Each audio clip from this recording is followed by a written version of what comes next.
नमस्कार शेतकरी बांधवांनो, आपण आपला शेतकरी जर कुठं अडचणीत असेल तो म्हणजे फक्त आपल्या पिकांची विक्री व्यवस्था. आपल्या युवा शेतकऱ्यांना जर मार्केटिंग पद्धतीवर जर अवलंबली, त्यांची पॅकेजिंग व्यवस्था, आकर्षक पॅकेजिंग, आकर्षक रास्त भाव जर त्यांना दिला तर आपण आपल्या मार्केटिंग व्यवस्थेवर आपण अधिराज्य गाजवू शकतो.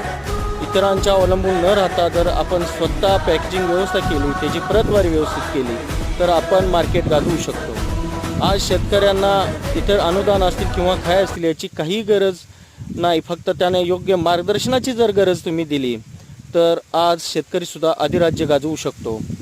जर इतर मार्केटिंग मॉल असतील त्यामध्ये जाऊन जर त्यांची पॅकेजिंग पद्धत जर बघितली, प्रतवारी निवड करता स्वच्छ माल जर आपण दिला, पॅकेजिंग आकर्षक करून दिलं तर आपण सुद्धा त्यांच्यावर अधिराज्य गाजवू शकतो.